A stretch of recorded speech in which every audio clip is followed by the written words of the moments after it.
www.examtechnical.com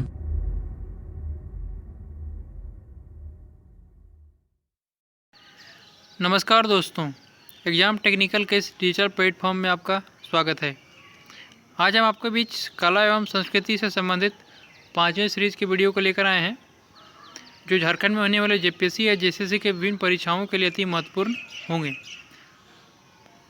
और साथ ही यदि आप इस चैनल पर नए हैं तो चैनल को सब्सक्राइब और बेल आइकन को प्रेस कर दें, ताकि इस चैनल पर कोई भी नया नोटिफिकेशन या अपडेट किया जाए तो सबसे पहले आप तक पहुँच जाए। और यदि आपको वीडियो अच्छा लगे तो वीडियो को अपने दोस्तों के साथ अधिक से अधिक शेयर कर दें, ताकि अधिक से अधिक लोग हमसे जुड़ सकें और हमारी परिवार को पढ़ा सकें। और सबसे महत्वपूर्ण बात यह है कि एग्ज़ाम टेक्निकल पर झारखंड में जितने भी एग्ज़ाम होने वाले हैं उन सबों का पीटी के साथ मेंस का विशेष रूप से तैयारी करवाया जाएगा। और आने वाले समय में झारखंड सचिवालय की परीक्षा होने वाली है, जिससे संबंधित लैंग्वेज पेपर का भी विशेष रूप से तैयारी करवाया जाएगा। साथ ही इस चैनल पर कुछ ही दिनों में साइंस का भी विशेष रूप से तैयारी करवाया जाएगा। इससे यदि आप इस चैनल को सब्सक्राइब नहीं किए हैं तो सब्सक्राइब कर लें। चलिए शुरू करते हैं 5वीं सीरीज़ और 5वीं सीरीज़ का पहला क्वेश्चन देखते हैं। पहला क्वेश्चन है, सोहराय पर्व से संबंधित निम्न कथनों पर विचार करना है और आपको बताना है कि इनमें से कौन कौन सही है। तो इसका आंसर है डी यानी उपरोक्त सभी कथन सही है। तो इसमें देखते हैं कि कौन कौन जो भी स्टेटमेंट सही है उसमें क्या क्या बताया गया है। पहला स्टेटमेंट है कि पहला दिन को हिलोक के नाम से जाना जाता है। सिंपली यहाँ हिलोक को सिंपली स्नान या साफ़ सफाई का दिन बोला जाता है, यानी जिस दिन नहाई खाए का सिंपली होता है उसको हिलोक के नाम से जाना जाता है। या फिर घर की जो सफाई की जाती है उसे भी हिलोक कहा जाता है। तो याद रखिएगा कि हिलोक का मतलब भी होता है स्नान या फिर साफ़ सफाई पर ध्यान देना, जो पहले दिन में किया जाता है। दूसरे दिन को दकाय हिलोक के नाम से जाना जाता है।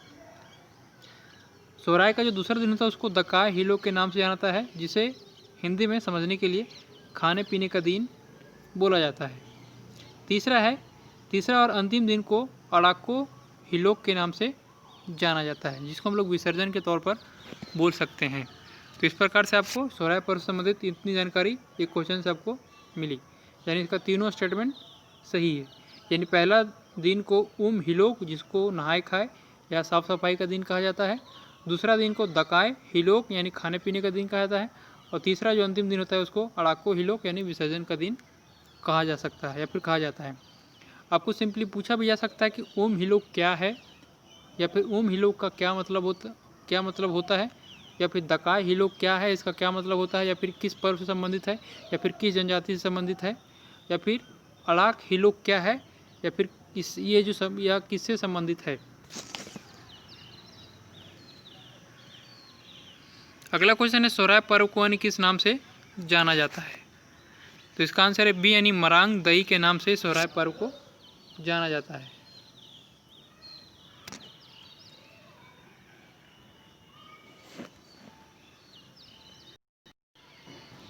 अगला क्वेश्चन देखते हैं। अगला क्वेश्चन है, सोहराय पर्व के दौरान किए गए मंत्रों को क्या कहते हैं या फिर क्या कहा जाता है। याद रखिएगा कि सोहराय पर्व के दौरान जो मंत्र पूजा के दौरान कहा जाता है उसे क्या कहते हैं। तो इसका आंसर है ए यानी बाखेड़ के नाम से जाना जाता है। सोहराय पर्व के दौरान जो मंत्र बोला जाता है उसे बाखेड़ के नाम से जाना जाता है, ये भी आप याद रखिएगा।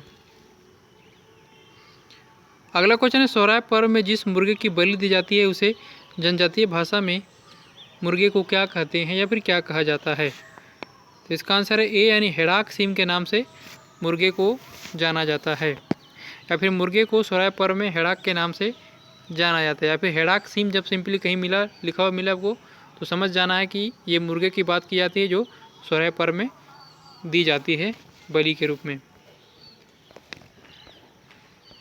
अगला क्वेश्चन है, सोहराय पर्व में चावल और मुर्गे से बनाई जाने वाली खिचड़ी को क्या कहते हैं। तो ये क्वेश्चन हमने प्रीवियस सीरीज में बता दिया है। तो इसका आंसर है सोडे या फिर सूड़ी के नाम से जाना जाता है। अगला क्वेश्चन है, सोहराय पर्व में ग्रहण किए जाने वाले मदिरा को किस नाम से जाना जाता है। तो इसका आंसर है ए यानी गोट हंडी के नाम से जाना जाता है। यानी सोहराय पर्व में जो हंडिया वगैरह पिया जाता है या फिर जो भी नशा के रूप में मदिरा के रूप में यूज़ किया जाता है उसे गोट हंडिया के नाम से जाना जाता है या फिर गोट हंडी बोला जाता है। अगला क्वेश्चन है किंवदंतियों के अनुसार कौन सा त्यौहार महाभारत से जुड़ा हुआ है। तो इसका आंसर है बी यानी सरहुल जो है वो किंवदंतियों के अनुसार महाभारत से जुड़ा हुआ है। अगला क्वेश्चन है सरहुल पर्व किसको समर्पित है। तो इसका आंसर ए यानी धरती माता। जब प्रकृति ऑप्शन में ना रहे तो आपको धरती माता लगाना है। तो याद रखिए कि सरहुल पर्व का संबंध धरती माता से है। अगला क्वेश्चन है हैल पुनिया से संबंधित निम्न कथनों पर विचार करके आपको बताना है कि कौन कौन सही है। तो इसका आंसर है डी यानी उपरोक्त सभी कथन सही है हैल पुनिया से। देखते हैं कि हैल पुनिया क्या है और क्यों मनाया जाता है, क्या क्या है इसमें देख लेते हैं। हैल पुनिया जो है त्यौहार सर्दियों की गिरावट के साथ शुरू होती है। याद रखिएगा कि हैल पुनिया जो त्यौहार है वो सर्दी जिस समय समाप्त होने वाली रहेगी उस समय बनाया जाता है। माघ महीने के पहले दिन को अखाइन यात्रा या हैल पुनिया के नाम से जाना जाता है। सिंपली इसमें ये बन गया कि जो हैल पुनिया है वो माघ महीने के पहले दिन में मनाया जाता है, या फिर सिंपली जो हैल पुनिया को अन्य नाम से अखाइन यात्रा के नाम से भी जाना जाता है। तो याद रखिएगा कि हैल पुनिया जो है उसको अन्य नाम अखाइन यात्रा भी है। इसी दिन से जुताई की शुरुआत मानी जाती है, यानी आपका जो तीनों स्टेटमेंट है वो सही है।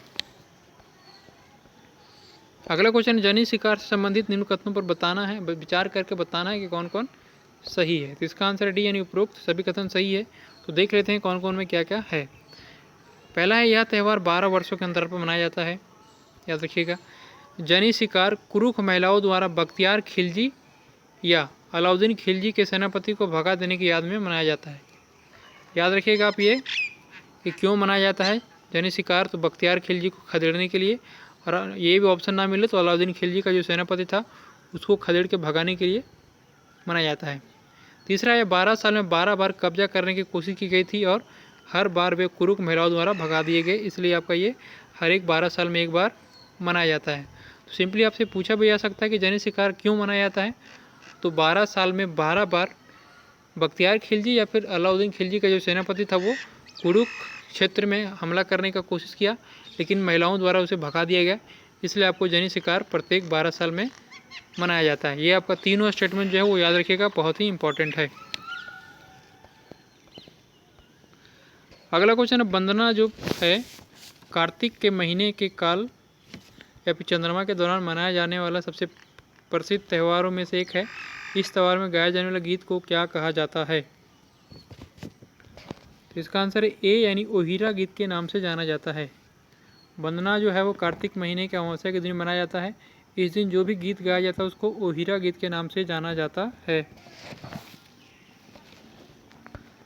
अगला क्वेश्चन है कर्मा मुंडाओं का एक प्रसिद्ध त्यौहार है जो भादो माह में मनाया जाने वाला यह पर्व है, इसे और अन्य किस नाम से जाना जाता है। तो इसका आंसर है सी यानी उपरोक्त दोनों राजकर्म या देशकर्म के नाम से जाना जाता है।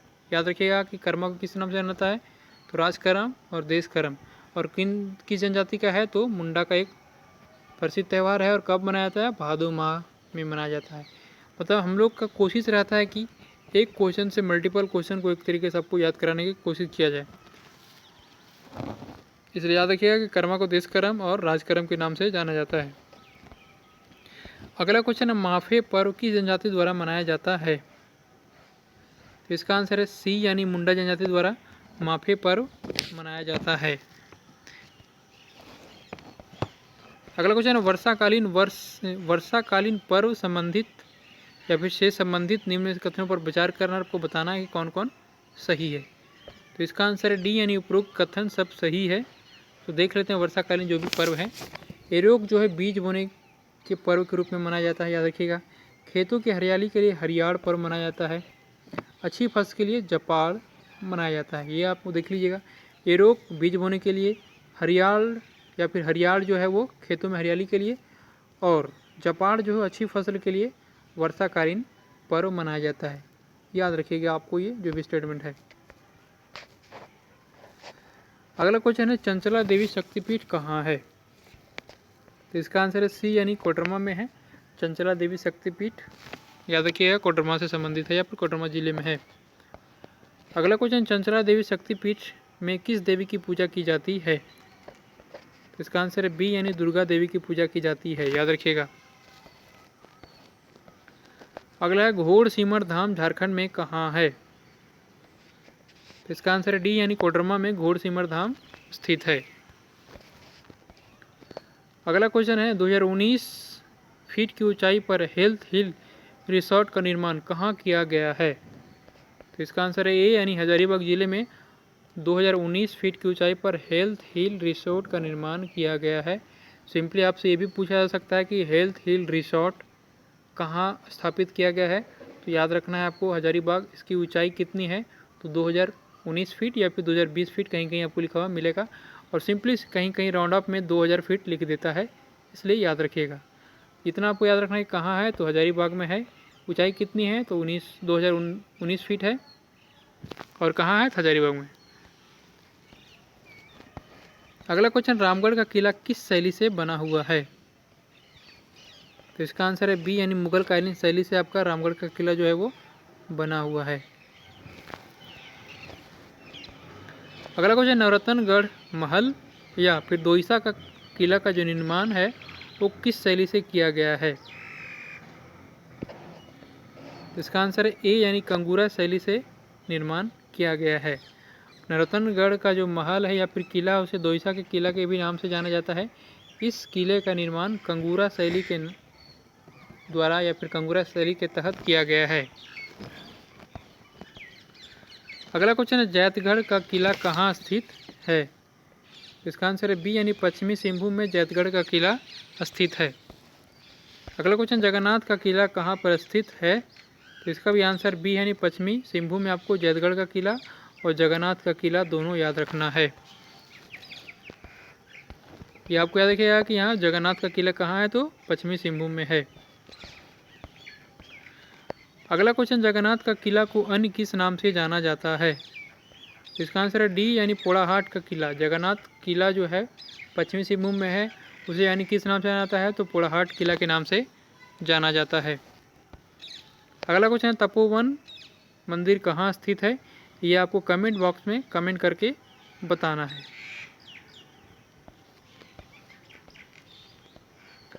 अगला क्वेश्चन, सहस्त्र बुद्ध मंदिर कहाँ है?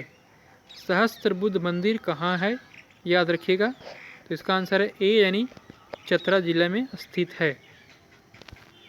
सहस्त्र बुद्ध मंदिर कहाँ है? तो चतरा जिला आपको याद रखना है। और हमने एक क्वेश्चन पूछा कि तपोवन कहाँ है, वो भी आपको कमेंट बॉक्स में कमेंट करके बताना है। आज का अभ्यास प्रश्न है घूमकुरी, जो भी हमने पिछले वीडियो में पूछे थे उसका आंसर। घूमकुरिया नामक संस्था किस जनजाति से संबंधित है? तो इसका आंसर है उरांव। दूसरा है कि संथालों के निवास को किस नाम से जाना जाता है? तो दामिनी को के नाम से संथालों के निवास को जाना जाता है। हमने प्रीवियस क्वेश्चन जो पूछा कि तपोवन कहाँ है, वो आपको कमेंट बॉक्स में बताना है। एक क्वेश्चन और बताना है आपको कि घोटुल नामक युवागिरी किस जनजाति से संबंधित है, ये भी आपको कमेंट करके कमेंट बॉक्स में बताना है। तो घोटुल नामक युवागिरी और तपोवन कहाँ है, ये आपको कमेंट बॉक्स में कमेंट करके बताना है। याद रखिएगा, ये रहा मेरा आज का 5वीं सीरीज़ का वीडियो यदि आपको अच्छा लगा हो या फिर वीडियो से कुछ सीखने के लिए मिला होगा, तो वीडियो को अधिक से अधिक अपने दोस्तों के साथ शेयर करें, ताकि अधिक से अधिक हमारे इस एग्ज़ाम टेक्निकल के यूट्यूब चैनल से जुड़ सकें और हमारे एग्ज़ाम टेक्निकल के परिवार को बढ़ा सकें। और साथ ही यदि आप इस चैनल पर नए हैं तो चैनल को सब्सक्राइब और बेल आइकन को प्रेस कर दें, ताकि इस चैनल पर कोई भी नया अपडेट किया जाए तो सबसे पहले आप तक पहुंच जाए। और साथ ही याद रखिएगा कि इस एग्ज़ाम टेक्निकल पर जितने भी झारखंड में एग्ज़ाम होने वाले हैं, उन सबों का पीटी के साथ मेंस का विशेष रूप से तैयारी करवाया जाएगा। कुछ ही दिनों में आप लोग के बीच साइंस का भी विशेष रूप से तैयारी के लिए सीरीज़ को लाया जाएगा। और झारखंड में जितने भी एग्ज़ाम हुए हैं उन सबों में जो भी क्वेश्चन पूछे गए हैं, उन सबों का भी एक तरीके से सीरीज़ शुरू किया जाएगा। इससे यदि आप इस चैनल को सब्सक्राइब नहीं किए हैं तो चैनल को सब्सक्राइब कर लें। मिलते हैं फिर नेक्स्ट वीडियो में, तब तक के लिए थैंक यू।